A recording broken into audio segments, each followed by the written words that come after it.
Si on t'explique le Cameroun et tu oses comprendre ce qu'on t'a mal expliqué, demande qu'on te réexplique. Peut-être cette fois-ci, tu dois comprendre quelque chose sur le Cameroun. Le Cameroun est devenu une brocante. C'est-à-dire un secteur où on y trouve uniquement des objets deuxième choix, voire troisième choix, les objets déjà usés. Mais on récupère. C'est ainsi que se comporte le Cameroun actuellement. Sinon, comment comprendre que le buzz de la fille du collège Adventiste d'Odja fait plus, je sais pas, ça se fait parler comparativement aux élections présidentielles au Cameroun? Comment comprendre que l'affaire de Sankalekoum fait plus de buzz que les préparatifs des élections présidentielles dans un pays sérieux, dans un pays comme le Cameroun où le peuple est plus jeune? Vous savez que 80% de la population camerounaise est jeune. Vous comprenez cette fois-ci que si la jeunesse s'intéresse à la politique, les choses vont basculer.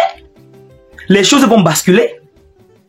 Certains Camerounais se comportent comme si peut-être le changement était l'affaire d'une poignée de personnes. Comme si la souffrance qui nous domine, qui nous assujettit dans ce pays depuis plus de 20, 30, 43 ans concernait uniquement une poignée de personnes. Alors que c'est l'affaire de tout le monde. C'est l'affaire de tout le monde. Les jeunes aujourd'hui sont très distraits. Nos parents, les vieux, ont tout perdu. C'était des idiots, des imbéciles. Ils n'ont rien fait. Ils n'ont rien fait pour le changement. Ils n'ont jamais pris leur destin à deux mains. Ils ont déjà échoué. Donc si on compte sur ses pères, sur ses parents aujourd'hui, on ne doit pas s'en sortir. C'est nous la jeunesse. Je ne sais pas ce que tu fais encore à la maison avec une carte nationale sans carte électorale. Je vous ai dit et je réitère. La carte électorale est la seule arme de destruction massive permettant de faire le choix, permettant à nous, le peuple camerounais, de faire le choix de ceux qui vont nous diriger en octobre prochain. Vous voyez non les gars? Je ne sais pas ce que tu fais à la maison avec une carte nationale. Même si tu as un récépissé valide, rends-toi chez les agents de l'ECAM et puis inscris-toi, c'est simple. Nous tous, nous voulons le changement. Maintenant, je voulais attirer l'attention de la jeunesse sur un petit sujet. Vous savez les gars, on ne choisit pas un président de parti politique comme président de la République pour les beaux yeux de qui que ce soit. On ne choisit pas quelqu'un pour qu'il soit représentant d'un pays, donc chef d'État pour ses beaux yeux, pour son éloquence, pour son appartenance ethnique, mais plutôt pour ses idéologies. Je connais une seule personne, je connais un seul président de parti politique dans ce pays capable d'enlever le peuple camerounais dans le gouffre. Je connais un seul parti politique. Je parle d'un président de parti politique qui pleure pendant que le peuple camerounais pleure. Je parle de ce parti politique qui a des convictions pour le développement des Camerounais et non pour piller et non pour les voler à outrance. Mentionnez en commentaire si vous avez idée. Vous connaissez bien ce président de parti politique. Vous n'allez pas venir ici manger votre piment dans ma bouche. Comme j'étais de disance, les gars, on choisit un président de parti politique en fonction de son programme politique. Le parti politique dont je vous fais allusion dans cette page a proposé un programme politique consensuel, un programme politique qui doit faire bénéficier tous les Camerounais de tous bords. En tout cas, vous connaissez ce président de parti politique. Ce président de parti politique dont je fais allusion fait l'unanimité dans tout le Cameroun. Il est aimé par tous les Camerounais de tous bords. Ce président de parti politique dont je parle ne peut même pas faire un pas dans la rue. Vous allez voir comment on doit envahir la scène. Je dis, un président de parti politique qui n'a même pas besoin de faire un meeting convoqué. Donc, ce président de parti, il suffit seulement de se placer dans un carrefour, 2 minutes, et puis le peuple doit sortir. Vous connaissez tous ce président de parti politique. Je ne viens pas vous apprendre quelque chose ici. C'est un parti politique vraiment de l'audace. En tout cas, c'est le seul parti politique qui fait trembler ces gens de Yaoundé. Même vous connaissez, sauf si vous faites l'hypocrisie. Ce président de parti politique pleure quand les Camerounais pleurent. Le programme politique est très important, les gars. Ils ont proposé un programme politique viable. Les autres partis politiques, même les partis politiques de l'extérieur, vont prendre note sur le programme parti politique de ce monsieur, sur le programme politique, autant pour moi, de ce président. Oui, Il doit même d'ailleurs inscrire son programme politique dans les bibliothèques. On doit vendre même ce programme politique. Oui, les autres politiciens vont prendre note. Ce monsieur est audacieux. Quand ce monsieur met le pied sur la terre, quand il met le pied quelque part, ça fait peur. Il fait vibrer les lignes. Voilà. Donc, je vous parle en tant qu'un jeune.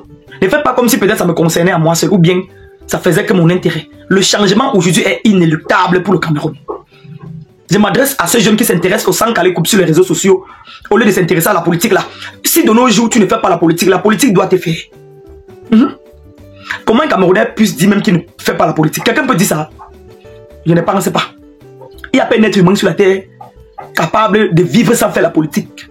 La politique, c'est l'avenir de tout un chacun. C'est l'avenir de tout un chacun.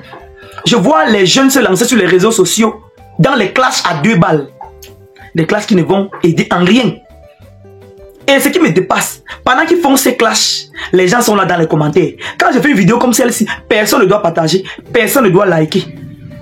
Personne ne doit s'abonner à la page. Juste parce qu'il s'agit d'un sujet très sérieux. Mais si je parlais des affaires de sang calé comme ici, si je parlais de oh, Muriel Blanche a fait ceci, oh, Marcel Ketche a fait ceci, Emi Dani Basson, vous deviez voir les interactions ici. Voilà la vraie distraction. C'est la pure et simple sorcellerie au Cameroun actuellement. Le Cameroun est devenu un pandémonium où on se rassemble dans le unique but de faire du mal. Si tu vois 2 Camerounais s'unir, c'est pour faire le mal, c'est pour détruire. Alors que les élections présidentielles sont prévues en octobre. Vous jouez. Vous jouez. Je ne fais pas la politique. Je veux voir ma mère grandir. Oh, je veux voir mes enfants grandir. Aujourd'hui, ils sont en train de courir derrière un sac de riz à 15 000 à Yaoundé. Le genre de riz qu'après on explique que c'est même le riz moisi. On dit que quand tu peux pas le riz là, ça taxe seulement. En tout cas, ce n'est pas moi qui dis. J'ai présenté une vidéo dans ma page ici sur YouTube où une personne ayant acheté ce riz se plaignait. Nous voyons la moisissure, le riz déjà pourri. Ce sont les je ne fais pas la politique. Les je veux voir mes enfants grandir. Oh, les j'ai peur. Ce sont eux qui courent encore pour acheter ce genre de riz. C'est pas possible. Les Camerounais, on ne sait plus en fait ce que vous voulez.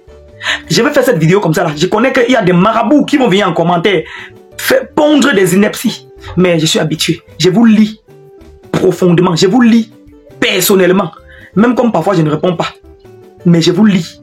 Je lis tout le monde. Allez vous inscrire sur les listes électorales. Moi je me répète, mettez ça dans les guillemets. La carte électorale, c'est la seule arme de destruction massive capable de nous enlever du gouffre, de nous enlever dans la gueule du loup. 2025 n'est pas 2018. Mettez ça dans vos mémoires. 2025 n'est pas 2018. Pour ceux qui ne croient pas. Maintenant les gars, certaines personnes, je lis les commentaires de certaines personnes ici sur les réseaux sociaux. Ils disaient que le professeur Maurice Kamto est déjà vieux. Le professeur Maurice Kamto est déjà vieux. Donc il est plus vieux que celui qu'on connaît là. Ici, on ne parle pas de la vieillesse ou de la jeunesse. On parle de quelqu'un qui porte des idéologies capables d'aider le peuple camerounais. On ne parle même pas de l'âge ici. Si ceux de Yaoundé là étaient des vieux comme ça et puis ils pleuraient quand le peuple pleure. Ils souffraient avec le peuple en même temps. C'est qu'on ne parle pas de vieillesse, on s'en fout de la vieillesse. Tout le monde est appelé à vieillir. Vous savez qu'en Afrique, un vieux est d'abord considéré comme un sage. Un vieux est un sage. Donc ceux qui disaient que le professeur Maurice Kamto est aussi vieux là, ici il ne s'agit pas de l'âge. Même si le professeur Maurice Kamto, il veut qu'il ait 100 ans. Dès qu'il propose déjà ce qui est viable pour le peuple, moi je suis d'accord. En tout cas, mettez vos points de vue en commentaire. Je n'oblige personne. En tout cas, je vous parle de ce que je pense. Vous voyez? Voilà. Je vous parle de ce que je pense. Je n'impose cette idéologie à personne. C'est de ça qu'il s'agit. Portez-vous bien les gars. Abonnez-vous à la page pour ne rien manquer sur mes prochaines publications de buzz. Déjà Pape de Congo ça. D'actualité du Cameroun et pas tout le monde. C'était Kevin Foupa, le sniper des réseaux sociaux.